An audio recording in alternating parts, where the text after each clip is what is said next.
everyone. I'm Daniel, and for my informative interview, I interviewed Michael O. Onanzo. We all just call him Obi for short.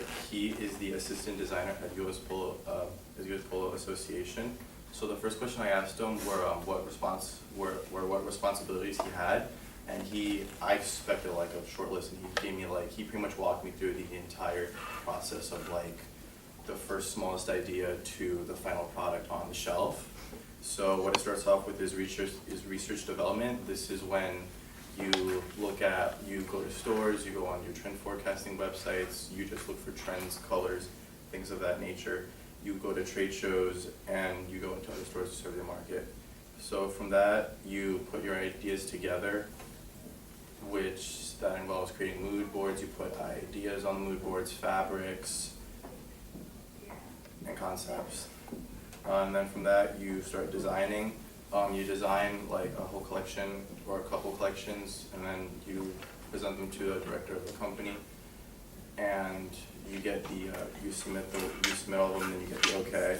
So from the okay, you move on to this thing called submits, which is when so for example, if I have like a hoodie, I'll take the hoodie and then I'll put it into 4 different colors, and we'll pick the color that we think works best with the hoodie, and then after submits, we will pick the color and then the fabric and then like the quality of the fabric, and then so from that you have your hoodie, and then you have your color, and then you have your fabric, and then from there you take it and you put it into production, and then the final step of that would be to go to the store, make sure that it's being displayed correctly.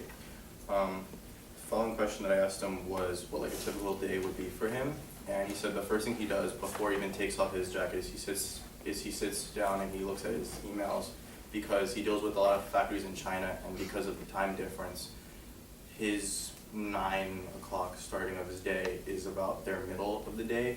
So if he doesn't catch a mistake at that time, it'll just have to wait until the following day, and like in fashion, everything is pretty time sensitive. After that, he looks at his calendar, and then he starts his tasks. And then those submits that I spoke about earlier, those are due at the end of every single day. After that, I asked him how he got started in his field. Not very orthodox. Before he got started in fashion, he was in his pre-med. He actually has a bachelor's in biology. Growing up, he grew up in Kenya, and the concept of work there is that you're not supposed to like work. It's how you make your money. It's not supposed to be fun. But then he came to the States and realized that's not the American dream. You kind of want to have fun when you're working. So he decided that the medical field wasn't for him, and fashion was always something that he had a slight interest in.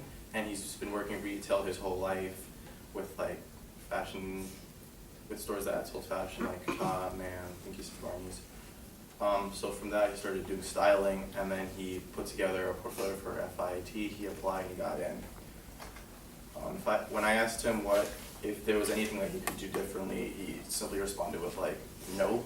And I had to ask him to like elaborate, because I was like, that's a little more than that. So he said that he wouldn't do anything differently, because if he did, he probably wouldn't be where he was at right now. Every step was, in terms of destiny, was because the word destiny was calculated.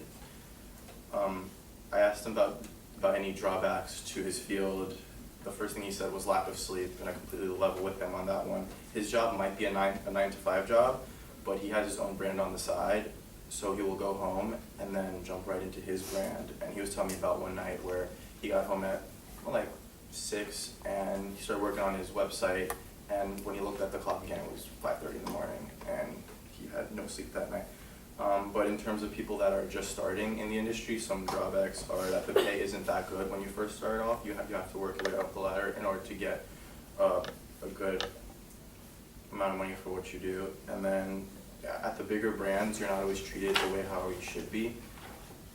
This explains why a lot of people, or a lot of younger people, will go to like a smart company first, just because you get treated better and you have more experience. For example, he was telling me about a story that his friends who work at Alexander Wang, they have this, he used the word clout, they have this clout of being able to say that they work at Alexander Wang, but they get treated horribly. And then here he is working at a smaller company and he gets treated fine, he gets treated great, and he gets paid correctly. When I asked him what he liked best about his job, he said that he gets paid to do what he loves half the time. He doesn't feel like he's working. It's just fun to him. And then when I asked him about what kind of communication skills he uses on a regular day, he said that his job is 99% human relations. He said that fashion, it's an industry of opinion on what you think looks best. So you have to be able to communicate your ideas correctly using words, or else they just won't come out correct at all. And you have to be able to take criticism correctly, because let's say you have like this idea that you think is perfect, but the director says, no, I don't like it, you're not going to throw a fit, and then walk out. You have to have good communication skills to be able to either rebuttal what you think is a good idea, or to step back and agree with him. And he said you also have to know how to articulate yourself, because everyone wants to be easy to work with, but he said that what makes someone really easy to work with is their communication skills, because no one wants to work with someone who is like a brick wall, like who you can't get through. You want to work with someone who you can talk to and bounce ideas off of.